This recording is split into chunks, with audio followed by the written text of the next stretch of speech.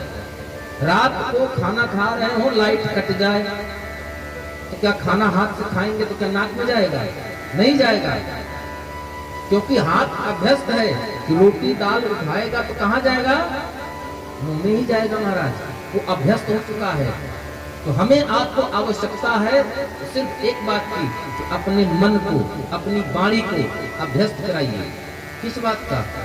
राम नाम का, राधे राधे का, श्यामा जी महाराज का। किसी भी देवता को मानते हो, ओम नमः शिवाय का, जय माता दी। आप वृंदावन चले जाइए, अगर रिक्शे वाले पर बैठ जाएंगी तो वो किसी को घंटी बजाकर नहीं हटाता। अगर कोई सामने होगा राधे राधे, आदमी अपने आप पथ छोड़ देता है। अयोध्या जी में चले जाइए, कोई संत अगर जा रहा होगा और आपको बुलाना होगा तो आपको नाम से नहीं बुलाएगा, भले आपका नाम जानता होगा। वो आपको जानते किस नाम से बुलाएगा? राम जी, सीताराम जी, ये नाम से पुकारेगा आपको, क्योंकि उसकी वाणी अभ्यस्त हो चुकी है राम नाम बोलने की। तो जीवन में राम को प्रमुख बनाइए महाराज, अभ्यस्त करिए। इसीलिए बुजुर्ग जब पहले नाम रखते थे बच्चों का तो शंभुनाथ, राज नारायण, राम नारायण, अवधेश, मुरली मनोहर, इस तरह के नाम रखते थे। क्यों? जीते मरते उठते सोते बैठते किसी भी स्थिति में हमारे मन में हमारे बच्चों का नाम चलता रहता है। इसी बहाने राम का नाम सुमिरन होता रहेगा। लेकिन आज हम क्या करते हैं? गूगल बाबा को खोलते हैं, चिंटू मिंटू घुरहू कतवारू जो मिल गया घर दिए नाम। ये नहीं पता है कि जो नाम रखे हैं उस नाम का प्रभाव क्या है। जस्य नामनः तस्य गुणः, जीवन में नाम का बड़ा प्रभाव पड़ता है महाराज। जथा नामनः तथा गुणः, असर आता है।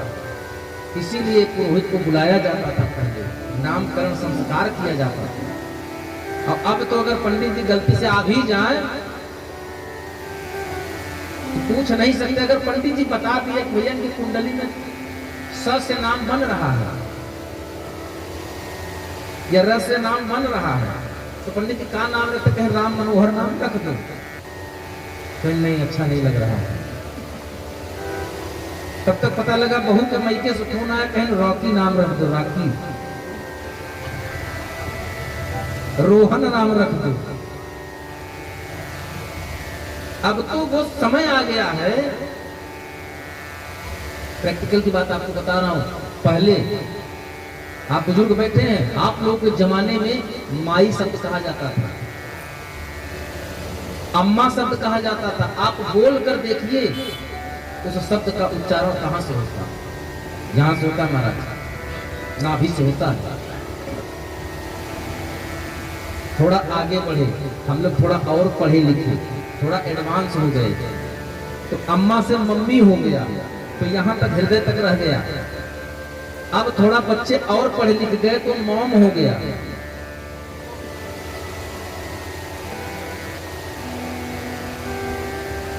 मॉम हो गया, मम्मी हो गया महाराज। मम्मी का मतलब जीती जागती स्त्री को, जीती जागती माँ को हमने मुर्दा बना के रख दिया है।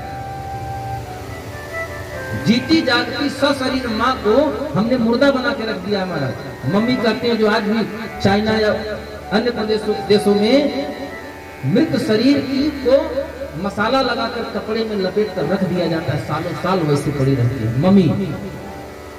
हमने आज जीती जागती माँ को मम्मी बना के रख दिया।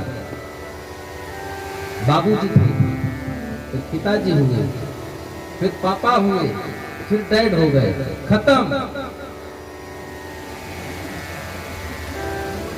हाँ खत्म। अब मम्मी को भी बुला रहे हैं तो होठों से शुरू होकर होठों तक खत्म। अब पिताजी तो खत्म हो ही गए, तो यह संस्कार कहां से आएगा? दोष बच्चों का नहीं है, दोष हमारा आपका है। कहते हैं संस्कार माँ की आंचल से मिलता है महाराज। आज माताओं के पास आंचल ही नहीं है, तो संस्कार कहां से आएगा? आज माताओं के पास संस्कार रही नहीं है, खुद नहीं है, तो उनके सर पे आंचल ही नहीं है महाराज। आज जीन्स सूट इसको पहनने में लोग खुद को एडवांस समझते हैं। हम आप अपनी संस्कृति को छोड़ रहे हैं, जिनकी नकल करके आपको देखना हो वृंदावन चले जाइए, बनारस चले जाइए, हरिद्वार चले जाइए, बंबई इस्कॉन टेम्पल जो है राधा कृष्णा मंदिर वहां चले जाइए, हमसे ज्यादा आपको 70% विदेशी मिलेंगे, उनकी महिलाएं साड़ी में आपको मिलेगी माता। ये हमारा दुर्भाग्य है कि हम खुद अपनी संस्कृति से परे जा रहे हैं। कारण है क्योंकि जहां अगर कहीं सत्संग की बात आएगी तो आपको बुलाने पर भी आप नहीं आओगे, लेकिन अगर कहीं ऑर्केस्ट्रा हो रहा होगा तो वहां रोकने पर भी भीड़ पहुंच जाती है, नहीं भैया भीड़ ज्यादा हो रही है। भक्ति के काम से आप जितना दूर होंगे, पहले ही बताया गया है कि बसंत के आने से प्रकृति का सौंदर्य निखरता है, बसंत के आने से प्रकृति का सौंदर्य बढ़ जाता है। आपने देखा होगा जब बसंत पंचमी के बाद हर तरफ हरियाली, हर तरफ फूल, वातावरण एक अच्छा सा मनमोहक छवि हो जाती है। ठीक इसी प्रकार जब हमारे आपके जीवन में, हमारे आपके बीच में अगर संत कोई आता है तो संत के आने से संस्कृति का सौंदर्य निखर जाता है।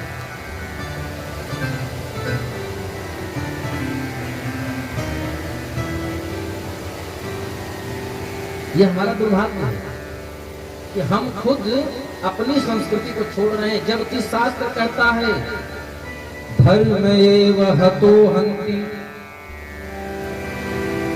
धर्म एव हतो हन्ति, धर्मो रक्षति रक्षितः। ये शास्त्र कहता है, मैं नहीं कह रहा हूं। अगर आपने धर्म का मार्ग छोड़ा, धर्म को नुकसान पहुंचाने का प्रयास किया तो धर्म आपको कहीं का नहीं छोड़ेगा महाराज। लेकिन अगर आपने धर्म को सुरक्षित किया, धर्म अनुसार जीवन चलाया, अपना धर्म को महत्व दिया, धर्म के प्रति कट्टरता रखी, तो धर्म हर स्थिति में, हर परिस्थिति में आपकी रक्षा करेगा। धर्म एव हतो हन्ति, धर्मो रक्षति रक्षितः। इसीलिए विद्वान कहते हैं तस्मात् धर्मो न हन्तव्य। इस कारण से कभी धर्म को छेद नहीं पहुंचाना चाहिए, धर्म को कभी भी चोट नहीं करना चाहिए। प्रयास करिए जीवन में कि हमसे कभी ऐसा कोई काम न हो जो हमारे धर्म के विरोध में हो। मैं इस मंच से ये नहीं कहता हूं कि आप किसी भी धर्म का, किसी भी संप्रदाय का विरोध करिए, लेकिन अपने संप्रदाय, अपने धर्म को दिखने मत दीजिए महाराज, क्योंकि धर्म ही मर्यादा है। और आज हम जितने धर्म को पीछे छोड़ते जा रहे हैं, हमारा समाज उतना विकृत होता जा रहा है। आज युवान की बात छोड़ दीजिए, छोटे छोटे मासूम बच्चे तक सुरक्षित नहीं है हमारा समाज में। तो क्यों? क्योंकि हम अपने धर्म से, अपनी संस्कृति से अलग हो रहे हैं। इसीलिए हमारे आपको जीवन में कथा की आवश्यकता है, पशुओं को कथा की आवश्यकता नहीं है। पशुओं को यह पता है कि हमारा कैसा व्यवहार किस योनि के साथ होना चाहिए। गौवंश है तो उसका क्या संबंध गौवंश के साथ होना चाहिए, वो संबंध सिर्फ और सिर्फ गौवंश के साथ है, किसी और के साथ नहीं है। हम अपने मार्ग से भटक गए हैं, इसलिए हमको सतमार्ग पे लाने के लिए कथा की जरूरत है, राम कथा की जरूरत है। हमें निज धर्म पर चलना कौन सिखाता है? ये कथाएं सिखाती है महाराज। राम कथा, कृष्ण कथा, शिव कथा हमको ये सिखाती है क्या? हमें निज धर्म पर चलना सिखाती रोज रामायण। हमें निज धर्म पर चलना सिखाती रोज रामायण। हमें निज धर्म पर चलना सिखाती रोज रामायण। हमें निज धर्म पर चलना सिखाती रोज रामायण।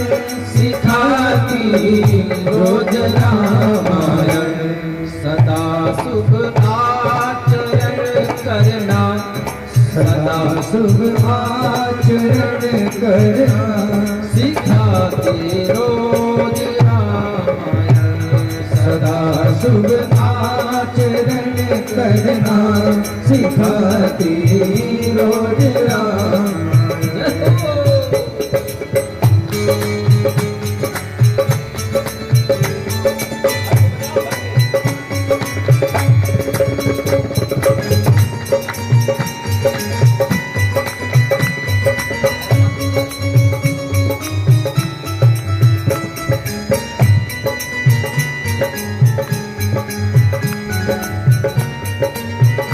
और क्या सिखाती है? विद्वत समाज कहता है कि भागवत महापुराण की कथा हमको मरना सिखाती है। क्या सिखाती है? क्योंकि परीक्षित जी का दूसरा प्रमुख प्रश्न यही था कि मरने वाले व्यक्ति को क्या करना चाहिए। भागवत हमको क्या सिखाती है? मरा कैसे जाए, लेकिन मरने के पहले क्या सीखने की जरूरत है? जीना। अगर आपने जीना सीख लिया तो मरने की सीखने की जरूरत नहीं आएगी महाराज। जिन्हें संसार सागर से उतर कर पार जाना है, जिन्हें संसार सागर से उतर कर पार जाना है, उतर कर पार जाना है। उन्हें सुख के, उन्हें सुख के, उन्हें सुख के किनारे पर लगा के रोज रामायण। उन्हें सुख के किनारे पर लगा दी रोज रामायण। हरि बोल।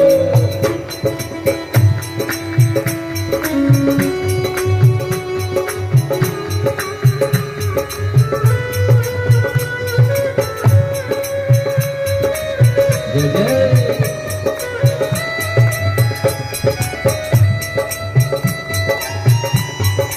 बोले सियावर रामचंद्र की। और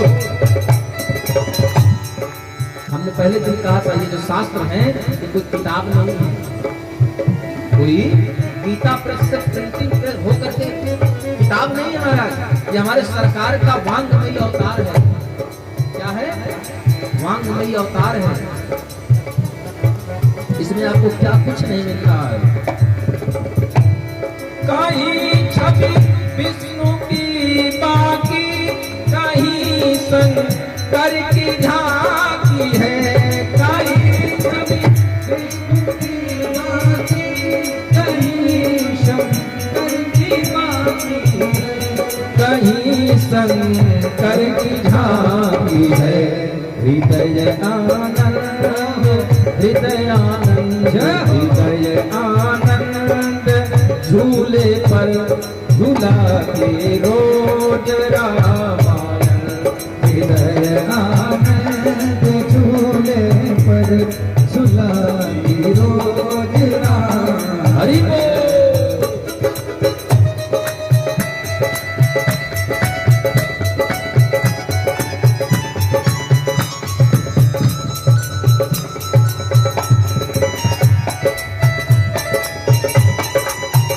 क्या बात है?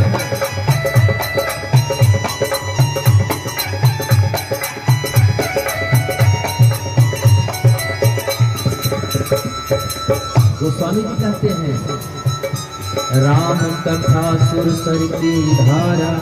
ये कथा क्या है? प्रत्यक्ष गंगा की धारा है। आपको बनारस जाने की जरूरत नहीं है, हरिद्वार जाने की जरूरत नहीं है। दरस परस मज्जन करी पाना, दर्शन कर लीजिए, स्पर्श कर लीजिए। पाना, इसका पान कैसे करेंगे? हाँ हाँ, कानों के माध्यम से पान करिए महाराज। स्पर्श हाथों से करिए, नेत्रों से करिए। गंगा कब दर्शनात् मुक्ति, गंगा मैया के दर्शन मात्र से मुक्ति मिल जाती है महाराज। ये तो सचमुच की राम कथा ज्ञान यज्ञ का है। भगवान के साक्षात भगवान के साथ चल रही गंगा है। कभी तो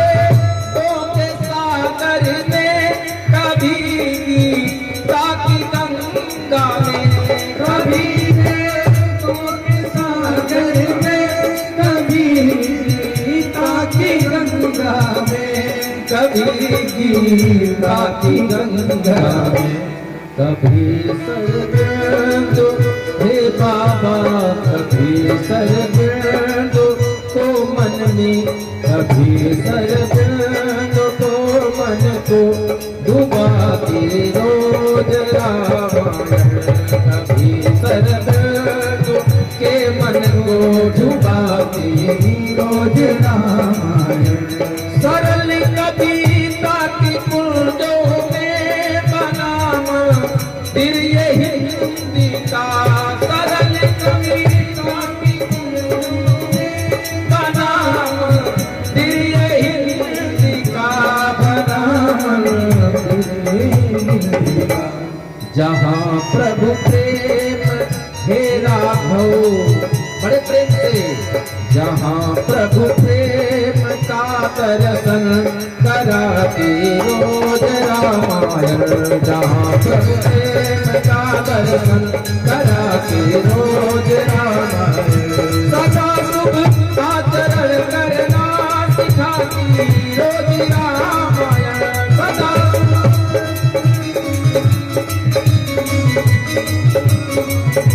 सिखाती रोज रामायण। हमें निज धर्म पर चलना सिखाती रोज रामायण। हमें निज धर्म पर चलना सिखाती रोज रामायण, सिखाती रोज रामायण।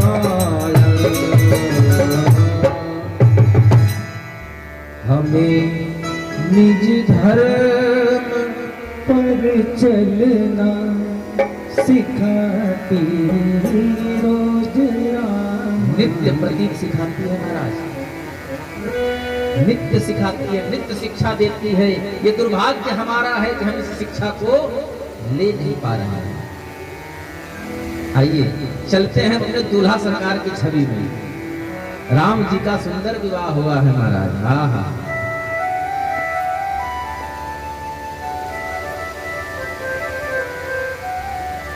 और बारात विदा होती है। मैया सुनैना ने बहुत सुंदर सा संदेश देकर विदा किया है, जो बेटियों को हमें आपको देना चाहिए। हमें वो संस्कार देना चाहिए जो मैया मैना ने दिया, मैया सुनैना ने दिया।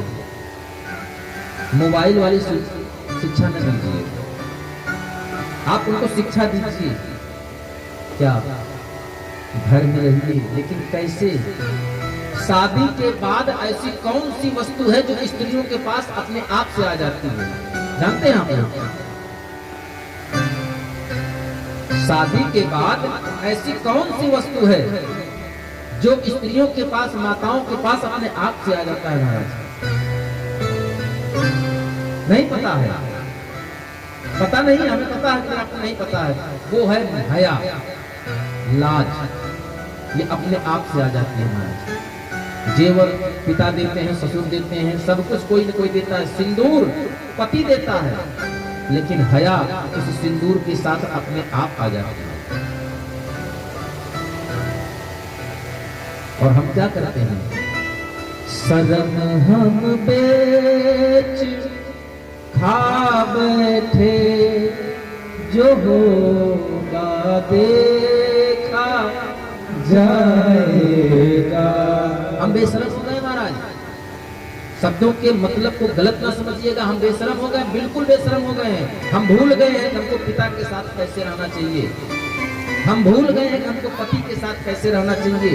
हम भूल गए कि हमको पत्नी के साथ कैसे रहना चाहिए। हम ये भूल चुके हैं कि हमको परिवार में कैसे रहना चाहिए।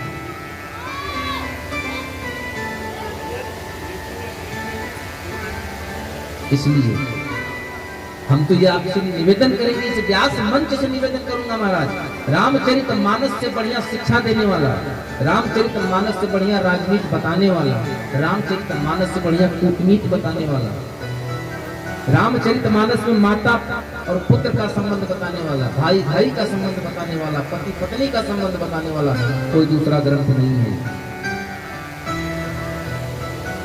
ये संस्कार हमारे हिंदुस्तान का है महाराज। लक्ष्मण जी से राम जी ने पूछा कि भैया ये कुंडल, ये पाजेब क्या आप पहचानते हुए जानकी के हैं?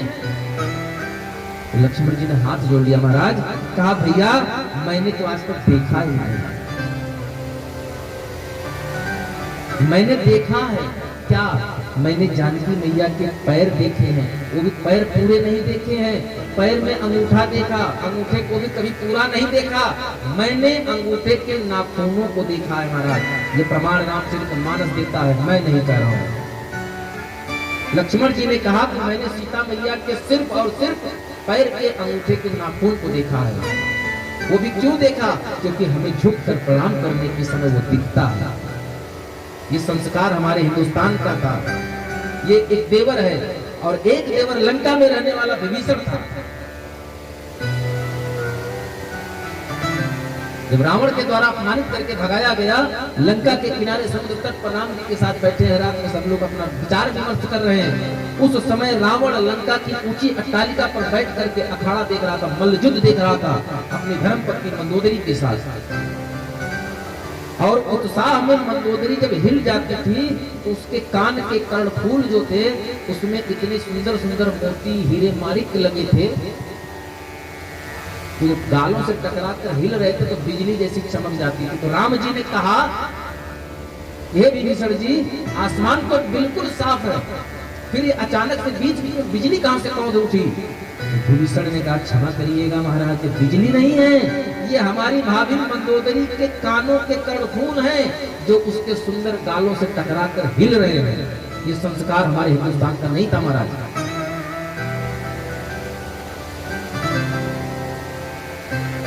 ये संस्कार विदेशियों का था, और आज विदेशी हमारे संस्कार को अपना कर सुखी हो रहे हैं, और हम उनके संस्कार को अपना कर दुखी हो रहे हैं।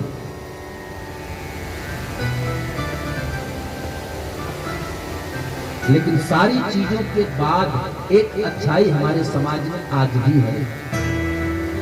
सारी बुराइयां हैं, सब कुछ है। देखिए, इंसान गलतियों का पुतला है महाराज, मैं तो जानता हूं इंसान गलती का पुतला है। लेकिन कहीं न कहीं अभी हमारे समाज में कुछ एक समुदाय को छोड़ दिया जाए तो अभी हम लोग की आस्था कुछ न कुछ भगवान के प्रति जीवित है, आस्था जागृत है। अगर आस्था जागृत ना होती तो इस तरह के आयोजन कब के बंद हो गए होते महाराज। कल हम सभी लोगों ने देखिए, हमारी बहुत सी माताएं यहाँ बैठी हैं, हम चाहेंगे कि आप सभी लोग हमारी बातों को अन्यथा ना लीजिएगा।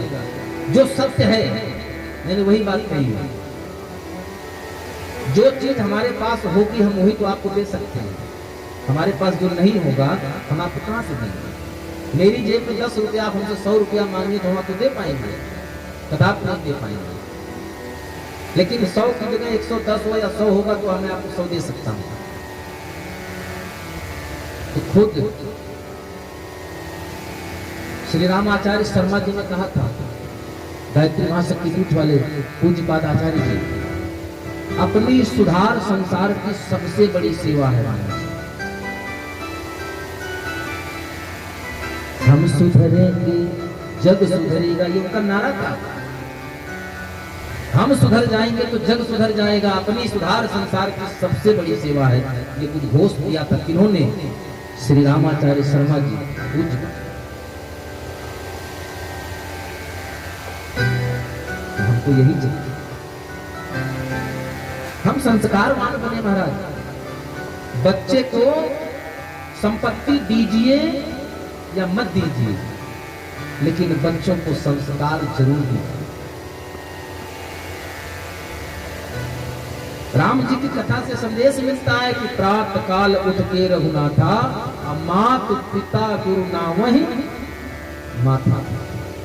अब आजकल के बच्चे घर से निकले, गाड़ी पर बैठे, बाय, गए तो बाय और लौट कर आए तो हाय। अरे भैया सुबह शाम हाय बाय काहे लगा रहे हो? अपनी जिंदगी में ग्रह काहे बन रहे हो? घर से निकलो तो राम राम करके निकलिए। ये सीखना हो तो गुजरात चले जाइए। आप दूर की बात नहीं करता हूँ, गुजरात चले जाइए। किसी काठियावाड़ी गुजराती के घर में अगर आप चले जाएंगे तो जब उसका बच्चा घर से निकलेगा, जय श्री कृष्णा बोल कर निकलेगा और यह कहकर जाता है आता हूं अभी। और हम क्या कहते हैं? बाय।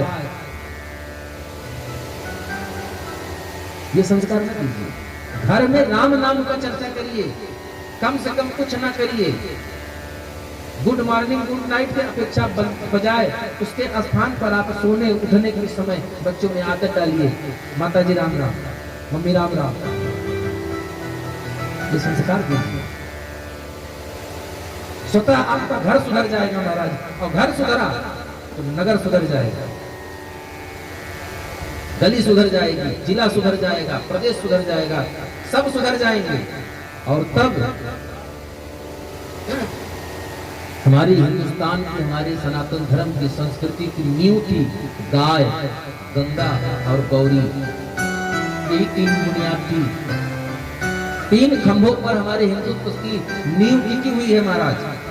हमारे सनातन धर्म की बुनियाद तीन ईंटों पर रखी हुई है, गाय, गंगा और गौरी। जबकि आज हमारे समाज में तीनों असुरक्षित हो गए। इसलिए इस व्यास मंच से मैं आज आखिरी दिन कथा के विश्राम दिवस में आप सभी लोगों से निवेदन करूंगा कि जहां तक हो सके खुद संस्कारवान बने और बच्चों को संस्कारवान बनाए। संपत्ति